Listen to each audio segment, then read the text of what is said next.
ধূমপান, মদ্যপান ও মাদক সেবন স্বাস্থ্যের পক্ষে ক্ষতিকারক। নমস্কার, আপনারা শুনছেন রাত্রের যাত্রী, সঙ্গে আমি দিব্যজ্যোতি। আশা করছি সকলে খুব ভালো আছেন, সুস্থ আছেন। আজ আপনাদের শোনাব সম্পূর্ণ নতুন এক রোমাঞ্চকর ও দুর্ধর্ষ গল্প। তো চলুন বিশেষ সময় নষ্ট না করে আজকের মূল গল্পের দিকেই এগোনো যাক। আমাদের আজকের নিবেদন শ্রীমতী জয়ন্তী চক্রবর্তীর লেখা জঙ্গলের আতঙ্ক।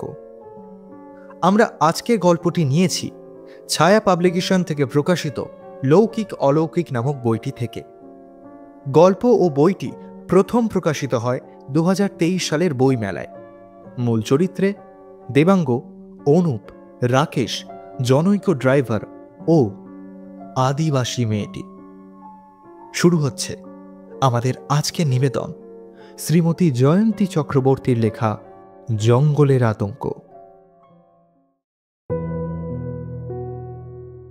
ওরা ভাবতেও পারেনি বেড়াতে এসে এরকম বিশ্রী ফ্যাসাদে পড়ে যাবে। এইরকম কিছু ঘটবে বলে ওরা একেবারেই তৈরি ছিল না। কলকাতা থেকে নিজেদের গাড়ি নিয়ে বন জঙ্গল ঘুরতে এসেছে 3 বন্ধু, অনুপ, রাকেশ আর দেবাঙ্গ ওরফে দেবা। ইউটিউবে জায়গাটার কথা এত দেখে দেখে শেষ পর্যন্ত চলেই এসেছে ওরা। গাড়িতে দুনিয়ার খাদ্যদ্রব্য সহ দামি বিলাতি মদ আর কাজু বাদাম ভাজার বিরাট স্টক নিয়ে 2 দিনের ট্যুরে ঘাটশিলা ভ্রমণে এসেছে ওরা। হোটেল অবশ্য আগে থেকে বুক ছিল না, কারণ হুজুক করে হঠাৎই চলে আসা। অবশ্য গেস্ট হাউস একটা পেয়ে গিয়েছে একটু বেশি টাকার বিনিময়। নাম সুখ নিবাস। 3 তলার ওপর নিলিবিলি একটা ঘরে 3 জন 2 দিনের জন্য চুটিয়ে ফুর্তি করবে বলেই আসা। ওদের মধ্যে দেবাঙ্গ একটু ভাবুক স্বভাবের ছেলে। স্কুল কলেজের বয়সে গল্প কবিতা লিখত, পড়তেও ভালোবাসে খুব। ওই সেবার বলল, চল বিভূতিভূষণের বাড়ি দেখে আসি। সেই সঙ্গে পাহাড়, জঙ্গল, ঝর্ণা, লেক, কি নেই রে। শহরের ভিড়ভাট্টার বাইরে 2 দিন দিব্যি কেটে যাবে। বাকিরাও এক কথায় রাজি হয়ে গেল। 3 জনেই একটা বেসরকারি অফিসে চাকরি করে। শনি রবি 2 দিন ছুটি। 3 জনের কেউই বিয়ে করেনি, কাজেই অসীম স্বাধীনতা। বস পার্থ সেনগুপ্তের গাড়িটা নিয়ে ফুল ট্যাঙ্ক তেল ভরে ভোর ভোর বেরিয়ে পড়েছিল ওরা।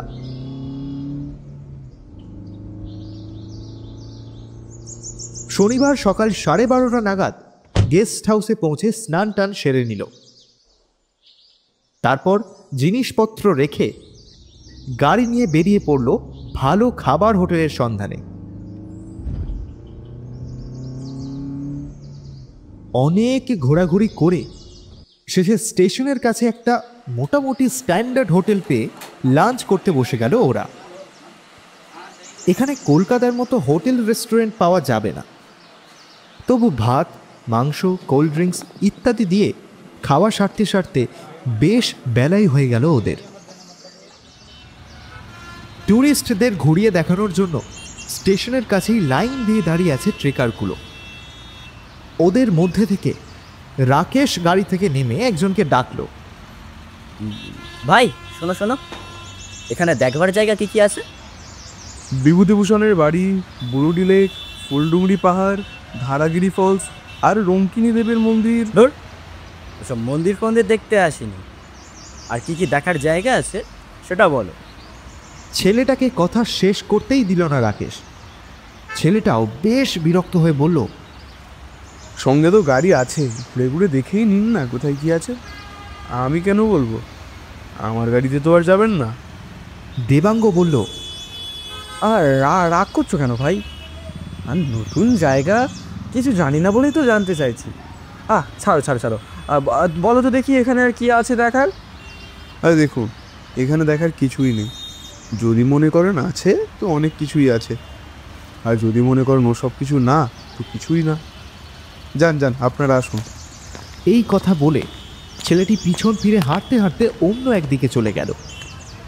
রাকেশ বলল, গরম দেখাচ্ছে, টুরিস্ট না হলে গরম কোথায় থাকতো তখন দেখতাম।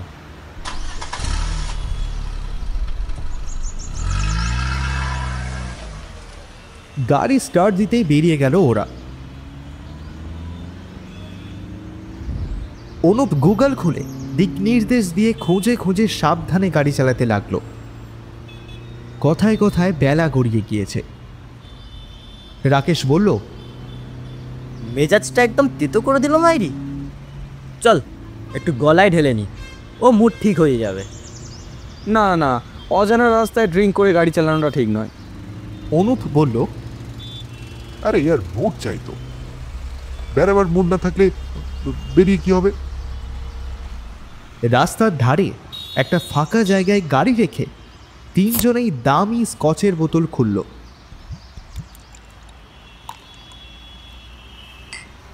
দেবাঙ্গ বেশি খেলো না।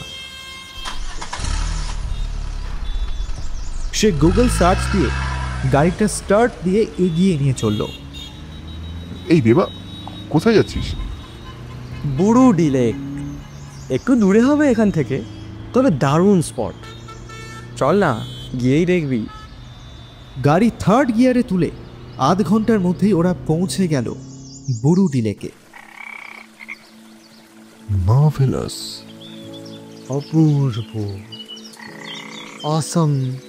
তিনজনই মুগ্ধ হয়ে গেল তিন দিকে সবুজ পাহাড় দিয়ে ঘেরা বিশাল জলধারাটির সামনে এসে।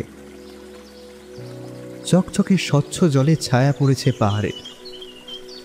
সূর্যদেব বেশ কিছুক্ষণ হলো অস্ত গিয়েছেন, কিন্তু বৈদ্যুতিক আলোয় আলো করা লেকের ধারে ভ্রমণার্থীদের যেন মেলা বসে গেছে। অনেক স্টল বসেছে, ফুচকা, আইসক্রিম, চপ, চাউমিন থেকে শুরু করে পরোটা, চিকেন সহ বাচ্চাদের পছন্দের ক্যাডবেরি, কুরকুরে, চিপস সবই দেদার বিক্রি হচ্ছে। নানা বয়সের মানুষের হাসি আর আনন্দে মুখর হয়ে উঠেছে বুরুডি লেক। অনুপ, রাকেশ আর দেবা তিনজনই বেশ খুশি। তারা তিনজনই 3 প্লেট পরোটা আর চিকেন নিয়ে খড়ের ছাউনি দেয়া চারদিক খোলা একটা প্রশস্ত ডাইনিং হলে বসে পড়ল। সামনে হ্রদের অথই নীল জলরাশি, আর দূরে দূরে কালো কালো সারি সারি পাহাড়। আকাশে দ্বিতীয়ার চাঁদ যেন বড় উজ্জ্বল। ওদের মনে বড় রং ধরে গেল। অনুপ বলল, দূর, মেয়ে ফে ছাড়া এসব ভাল লাগে? ঠিক কেমন নিরামিষ নিরামিষ টুট লাগে। এই রাকেশ, তুই তখন বললি এদিকে ম্যানেজ হয়ে যাবে, তো কই, কোথায় সেই আদিবাসী লোরা? রাকেশ মুরগির পা চিবোচ্ছিল। তা শেষ করে সে বলল, ধীরে বৎস, ধীরে, এখনই এত অস্থির হয়ে পড়ো না, রজনী এখনো বাকি। হঠাৎ ওদের খেয়াল হলো জায়গাটা কেমন যেন দ্রুত ফাঁকা হয়ে যাচ্ছে। তারা পিছন ফিরে লক্ষ্য করে দেখল ভীষণ এক ঝড় উঠেছে।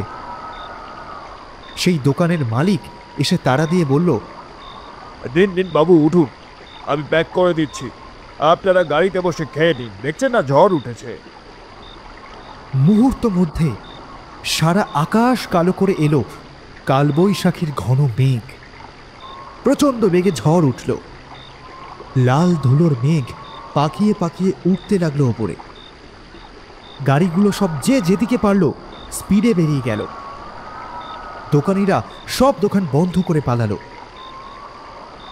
দেবা হঠাৎ রাকেশের দিকে তাকিয়ে বলল, রাকেশ ভাই, তুই আমাদের মধ্যে সব থেকে ভালো গাড়ি চালাস, তুই বস স্টিয়ারিংয়ে। কার ঝাপসা হয়ে আছে ভাই, আমি পারবো না ভাই, আমি চালাতে পারবো না। রাকেশ কোনো রকম বিরক্তি না করে ড্রাইভারের সিটে বসে পড়ল।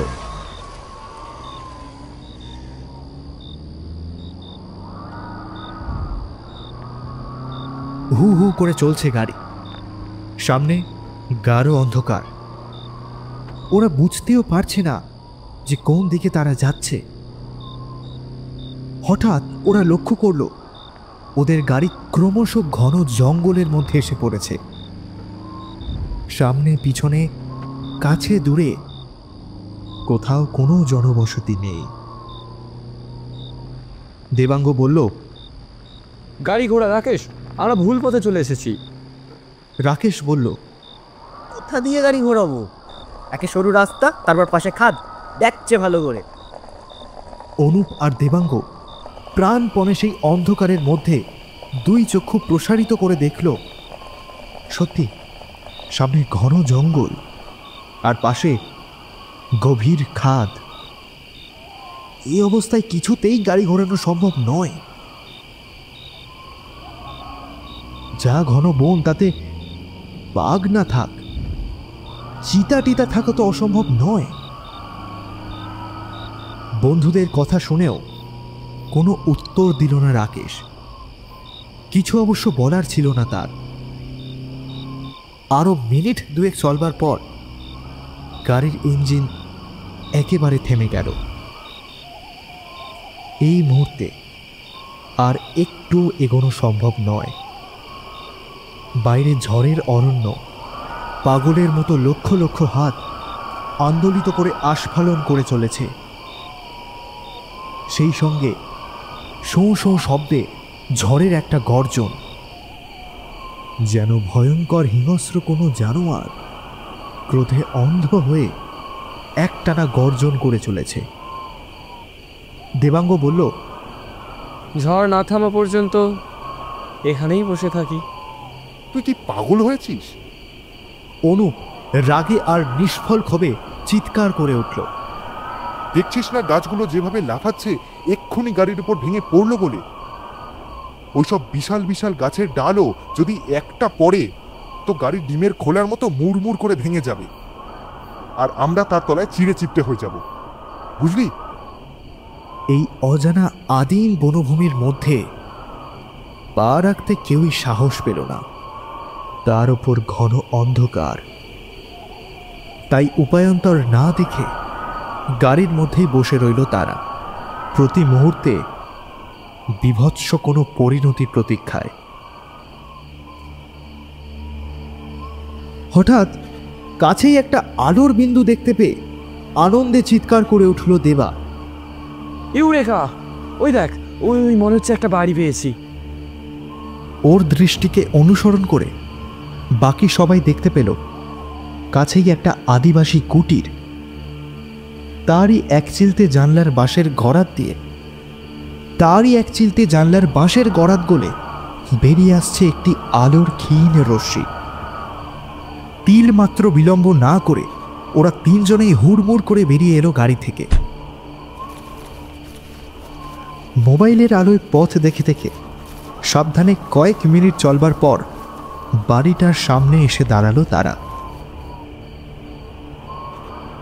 ছোট নিচু মাটির বাড়ি, দেওয়ালে ফুল লতাপাতা আঁকা, টালির চালার একটু নিচে একটা ছোট্ট জানালা। সেটাই ছিল এই আলোর উৎস। দরজায় বেশ কয়েকবার ধাক্কা দেবার পর এক মহিলা কণ্ঠে উত্তর এলো, কোন বটে এত রাইতে? দেবাঙ্গ বলল, আসলে আমরা রাস্তা ভুল করেছি। বনের মধ্যে গাড়িও আর যাচ্ছে না, বাইরে ভীষণ ঝড়। আজ রাতটুকু আমাদের একটু আশ্রয় দেবেন? কাল সকাল হলেই চলে যাব আমরা। বেশ কিছুক্ষণ কোনো সাড়া শব্দ হলো না। অনুপ বলল, আমরা টাকা দেব, যা চাইবে। দেবাঙ্গ তাকে ফিস ফিস করে বলল, এই এসব কি বলছিস? কি চুপ করে থাকা একদম। ওরা তোর আমার মতো নয়, বুঝলি? কাঠের দরজাটা খুলে গেল। কেরোসিনের লণ্ঠন হাতে নিয়ে এক যুবতী দরজা খুলে একপাশে সরে দাঁড়ালেন। লণ্ঠনের মৃদু আলোয় স্বাস্থ্যবতী কালো মেয়েটির ঔদ্ধত যৌবন শ্রী ওদের চোখ এড়াল না।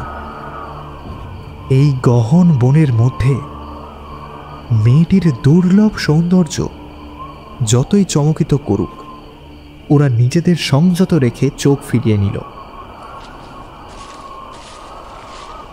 মেয়েটিকে অনুসরণ করে তিনজন ঘরে ঢুকে দেখল একটাই ঘর। তার একপাশে বাঁশের মাচার উপর ঘুমিয়ে আছে দুটি শিশু, পরনে ছেঁড়া ময়লা জামা। মেঝের ওপর মাদুরে পড়ে আছে বউটির ময়লা কাঁথার বিছানা, আর বাঁশের মাচার দিকে কুণ্ডলি পাকিয়ে শুয়ে আছে একটা বিশালাকার কালো কুকুর। তাদের দিকে হিংস্র দৃষ্টিতে তাকিয়ে আছে। পশুটার দুটো চোখ থেকে যেন টকটকে লাল আগুনের ফুলকি ছিটকে পড়ছে। বউটি কোনো ভূমিকা না করে বলল, ওখানটায় মাদুরটোয় শুয়ে পড় কেনে, রাত কাটলেই চলে যাবি। মুড়ি আছে ঘরে, কুসুম বীজ দিয়ে ভাজা দিব। বউটি কিছু না বলে মাচার উপর ছেলে মেয়ের কাছে উঠে গেল। যাওয়ার আগে একটি মাজা পিতলের ঘটিতে জল আর একটি পাতলা সস্তা স্টিলের বাটিতে কটি বাতাসা রেখে দিল অতিথিদের পাশে। হতদরিদ্র ঘরে এর চেয়ে ভালো অতিথি সৎকার ইচ্ছা থাকলেও তার পক্ষে তা সম্ভব নয়। তাই লজ্জায় বাটিটি নিঃশব্দে রেখে দিয়ে মাচার উপর উঠে পিছন ফিরে বসে রইল আদিবাসী বউটি।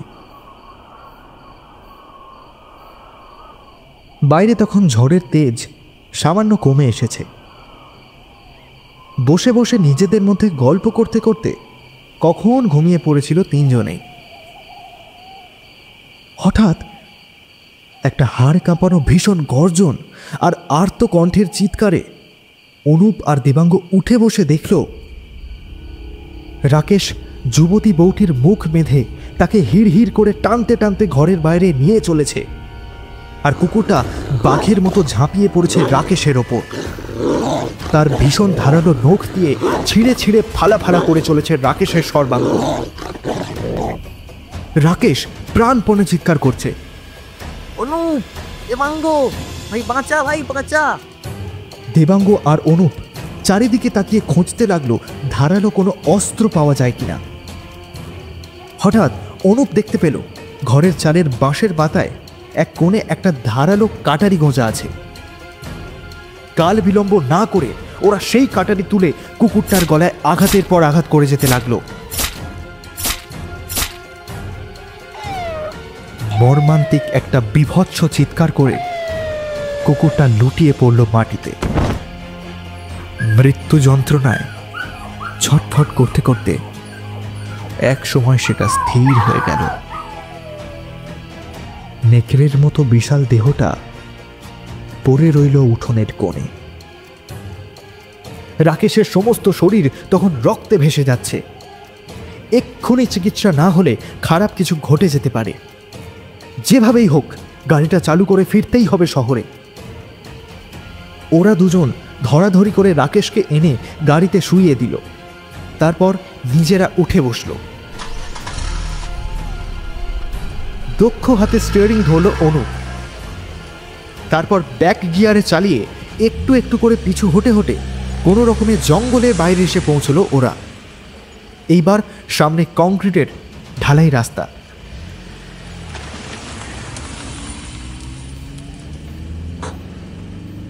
ফুল স্পিডে চালিয়ে যত শীঘ্র সম্ভব পৌঁছে যেতে হবে ঘাটশিলা শহরের কোনো হসপিটালে।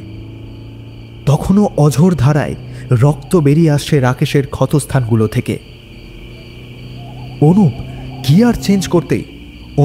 গিয়ার চেঞ্জ করতেই সামনে গড়িয়ে গেল চাকা চারটে। আর অমনি বিকট এক ভয়ঙ্কর পাশবিক গর্জনে আপাদ মস্তক চমকে উঠল ওরা।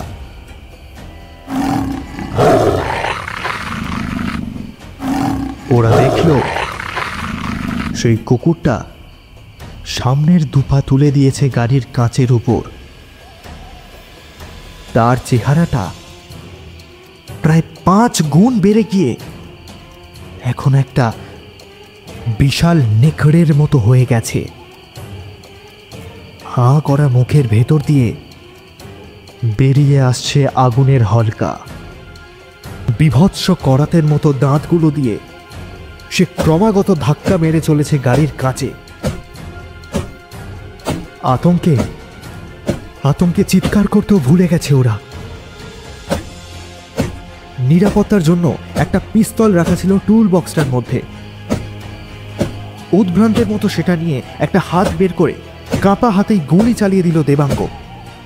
উদ্ভ্রান্তের মতো সেটা নিয়ে একটা হাত বের করে কাঁপা হাতেই গুলি চালিয়ে দিল দেবাঙ্গ। গুলিটা লাগলো কুকুরটার বুকে। একটা বিভৎস হাড় কাঁপানো মরণ চিৎকার করেই গাড়ির নিচে লুটিয়ে পড়ল সেটা। আর ওরাও সেই সুযোগে ফুল স্পিডে চালিয়ে দিল গাড়ি। কিন্তু কোথায় শহর আর কোথায় বা হসপিটাল? প্রায় 1 ঘন্টা এপথ সেপথ ঘোরবার পরও শহরের কোনো চিহ্ন দেখা গেল না। অন্ধকারে ঢাকা আদিগন্ত মাঠের মধ্যে মধ্যে শুধু ছোট ছোট জঙ্গল আর আদিবাসী গ্রাম। হঠাৎ এক জায়গায় একটা বড় আলো দেখে গাড়িটা দাঁড় করালো অনুপ। জানলা দিয়ে তাকিয়ে দেখল সেটা একটা মন্দির। গেটের ওপরে বাংলা আর হিন্দিতে লেখা রঙ্কিনী দেবীর মন্দির। এবং সেই মুহূর্তে ওদের চোখের সামনে এমন একটি ঘটনা দেখল যা দেখে ওদের 3 জনের 3টে শরীরই ভয়ে বরফের মতো শীতল আর কঠিন হয়ে উঠল। ওরা দেখল সেই কুকুরটা মন্দিরের সামনের সিঁড়ির ওপর দাঁড়িয়ে আছে, তার সেই করাতের মতন দাঁতগুলো বার করে। তাদের দিকে চেয়ে এক উপহাসের হাসি হাসছে সে। তার 2 চোখ দিয়ে দর দর ধারায় বেরিয়ে আসছে লাল আগুনের মতো রক্তস্রোত। মুহূর্তেই গাড়ি ঘুরিয়ে নিয়ে উল্টো পথে চালালো অনুপ। ক্রমাগত রক্তক্ষরণে ক্রমশ নিস্তেজ হয়ে আসছে রাকেশের দেহ। তারা বুঝল রাকেশকে আর বাঁচানো যাবে না, কিন্তু নিজেদের তো বাঁচাতে হবে। একটাই চিন্তা এখন অনুপ আর দেবাঙ্গর, পালাতে হবে, যে কোনো মতে এখান থেকে পালাতে হবে। কিন্তু কোথায় পালাবে ওরা? যেদিকেই গাড়ি চালাচ্ছে দেখছে পথটা হঠাৎ শেষ হয়ে যাচ্ছে একটা কানা গলির মধ্যে ঢুকে। যে গলির শেষ প্রান্তে একটা ছোট মন্দির, আর সেই মন্দিরের গেটে লেখা রঙ্কিনী দেবীর মন্দির। এবং মন্দিরের সিঁড়ির সামনে 2 পা ঈষৎ ফাঁক করে চ্যালেঞ্জের ভঙ্গিতে দাঁড়িয়ে আছে সেই অতি জাগতিক পশু, যার চোখ দিয়ে দরদর করে অবিরল ধারায় ঝরে পড়ছে আগুনের মতো রক্তস্রোত।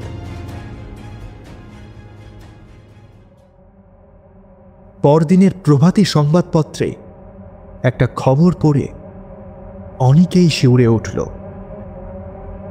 ঘাটশিলায় বিখ্যাত রঙ্কিনী দেবীর মন্দিরের সামনে একটা বন্ধ গাড়ির মধ্যে 3 যুবকের মৃতদেহ পাওয়া গেছে, যাদের সর্বাঙ্গে কোনো এক হিংস্র জন্তুর তীব্র আক্রমণের চিহ্ন।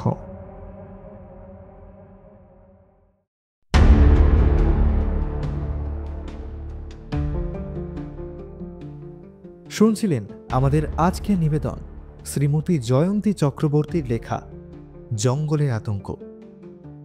দেবাঙ্গর ভূমিকায় সায়ক, রাকেশের ভূমিকায় শুভদীপ, জনৈক ড্রাইভারের ভূমিকায় সিদ্ধার্থ, আদিবাসী মেয়েটির ভূমিকায় সুনন্দা, সূত্রধার, গল্প পাঠক এবং অনুপের চরিত্রে আমি দিব্যজ্যোতি। আশা করছি আমাদের আজকের নিবেদনটি আপনাদের ভালো লেগেছে। যদি ভালো লাগে তবে ভিডিওটি লাইক অ্যান্ড শেয়ার করতে এবং কমেন্টে আপনাদের মতামত জানাতে একদমই ভুলবেন না। আমাদের আগামী কাজগুলি সম্পর্কে সমস্ত আপডেটস পেতে আমাদের ইনস্টা হ্যান্ডেলটিকে ফলো করতে পারেন। যদি চ্যানেলে নতুন হয়ে থাকেন তবে প্লিজ সাবস্ক্রাইব করে আমাদের পাশে থাকবেন, যাতে আগামী দিনগুলিতে আরও ভালো ভালো গল্প নিয়ে আসতে পারি। দেখা হচ্ছে খুব তাড়াতাড়ি আবারও নতুন এক রহস্য রোমাঞ্চকর গল্প নিয়ে। ততদিন সকলে সুস্থ থাকুন, ভালো থাকুন এবং ভালো রাখুন। শুভরাত্রি।